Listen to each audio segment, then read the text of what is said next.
Okay, next question. The diagram below shows the shadows of a pole cast at different times of the day. Now, which set of shadows correctly correspond to the time stated in the table below?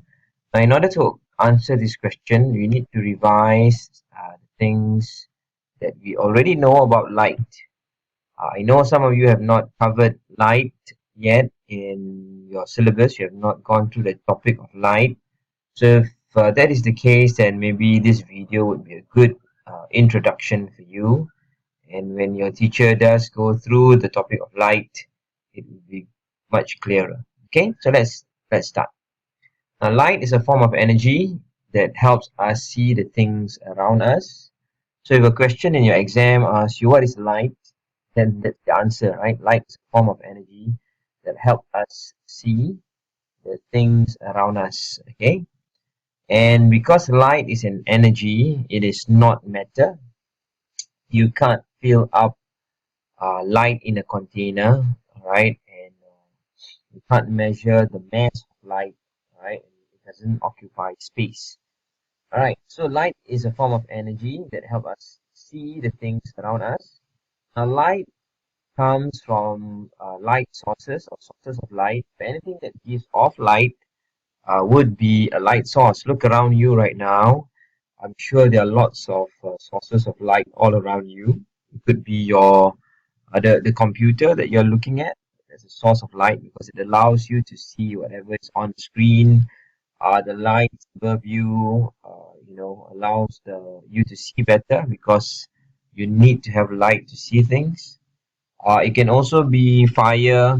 It can also be uh, a lot of other things. All right. If you're outdoors, in fact, for Earth, our main source of energy is the sun, and it comes to us in the form of light because we can see sunlight. Right.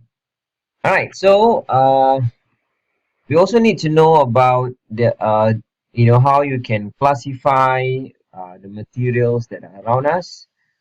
We know that you can classify the materials around us according to how light passes through them. We can classify them into three types of materials. The first of all is opaque materials. Opaque materials do not allow light to pass through them. Things like wood, metal, cardboard, and clay, they do not allow light to pass through them, and we call them opaque. And that means if you put these materials in front of your eyes, you can't see what's behind those things, right? It does not allow light to pass through. Um, the next, uh, you know, category or next group of things are the translucent materials. Translucent allow only some light to pass through. If you put a piece of paper in front of you, uh, you can see that there's light coming from the other end, from the other side, but you can't really see what exactly like what is behind it. Other examples of translucent materials would be cloth. If you put some cloth over your eyes, a very thin piece of cloth, you can see things through it, but it's not as clear, all right? Because not all light has can pass through it, all right? Uh, colored paper, colored plastic. I'm sure you've done use that for art and craft. You can see things through it, all right? Sunglasses. It's quite dark. You can still see through the sunglasses, but it is dark because not all light can pass through. Right? So these are some examples of translucent materials. Transparent materials, on the other hand, allow all or most light to pass through. Okay. Uh, Spectacles are made of glasses. I mean the clear spectacles, not the sunglasses. It allows most light to pass through. I'm sure you have seen drinking glasses, right? That are quite clear. That's clear. You can see things through it. Some types of plastic. Some of you protect your textbook and your exercise book with clear plastic so that you can see through them. But and yet it protects your textbook.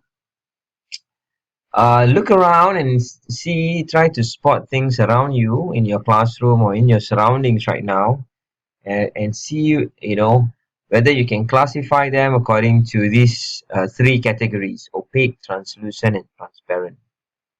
All right. Now we know that light is a form of energy that makes you able to see things, but we know that certain things do not allow light to pass through. And when you have light uh, not allowed to pass through certain objects, we have shadows forming. Why? Because light travels in straight lines, and when light uh, cannot pass through an object, through an opaque object, it is blocked. All right. And whenever light is blocked completely or partially, a shadow is formed.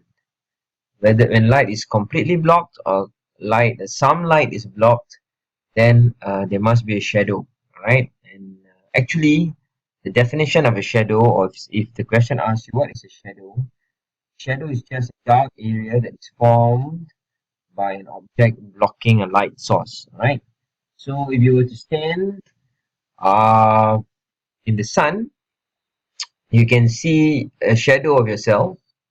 If you go to the parade square on a sunny day, you can see a shadow of yourself, and that shadow is formed because you are an opaque object and you're blocking the sunlight that is traveling in straight lines from the sun.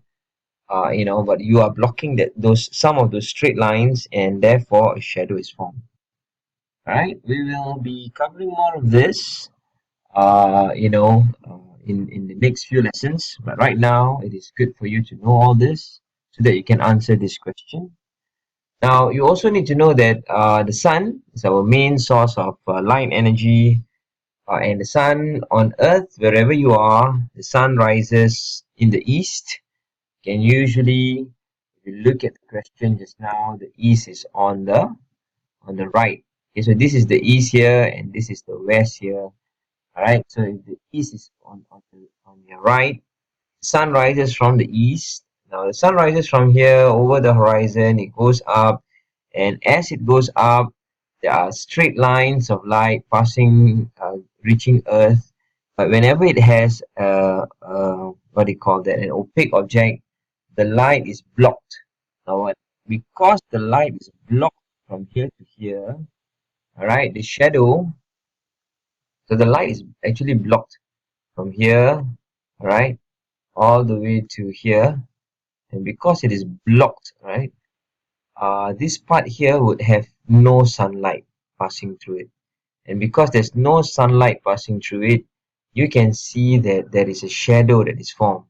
So this black line on the ground that I've just drawn represents the shadow of this stick or this opaque object here. Now, what happens when the sun is, let's say, early in the morning, 6 or 8 a.m. As the day passes, as the day, from morning becomes afternoon, the sun would rise further up. All right. So, at 10 a.m., sun would be here, and the light that passes through is still straight, but it is being blocked by all the light that passes through will still be blocked by the pole. So you can just imagine if there is another ray of light from here, right? Uh, it cannot go through here because it's blocked. It cannot go through here because it's blocked. Cannot go through here. Okay, it can reach here, so there's no shadow form here. But once it reaches, once it touches this wooden pole or this opaque object, light is blocked and it stops here. But the light that goes over the shadow can still reach the ground, so that means the shadow will be formed from this point here to this point here, right? Because no light can pass through it, and therefore a shadow is formed. Now at 8 just now it was like this, right? And at 10 it's like this. So notice how much longer, which time gives a longer shadow. Now when it reaches 12, only this part here is blocked, so the shadow is very short. So just remember, your shadow is your shadow is shortest or smallest when it is in the afternoon. The sun is directly above your head. All right. Now, after a few hours later, afternoon, say let's say about 3 p.m., the sun will move here again, and you can see that again the same thing. The shadow will only reach this end because this part here will still receive light, and this part here will still receive light. So only this part here will not receive light because it is being blocked.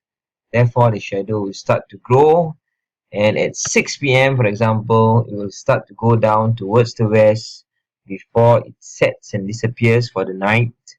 All right, and you can see that because of the angle that the sun is at, the shadow becomes longer. So I'm gonna show this again. So this is at 8, the shadow is long. At 10, the shadow is not so long. I'm gonna remove the second line.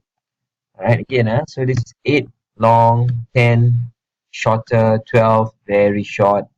At 3, it will be starting to grow again, longer, and at 6, it will be longer still. So with this piece of information, all right, you need to look through this question and try to answer because we know that a long shadow, okay, towards this side must be in the morning, right? A short shadow would be nearing afternoon, but when it's longer on this end, because this is west, that means it must be in the evening. All right, so with that, look at the options here and try to guess. Right, at 8 a.m., it could be, it must be slanted this way and it's longest. At 10 a.m., it is still slanted this way, but it is shorter. 8, 10. 3, it will be slanted the other way around, but shorter than at 6, because 6 will be longest and it will be slanted this way around. Okay, so if you didn't understand that, replay the whole video. Is a good introduction to light for most of you.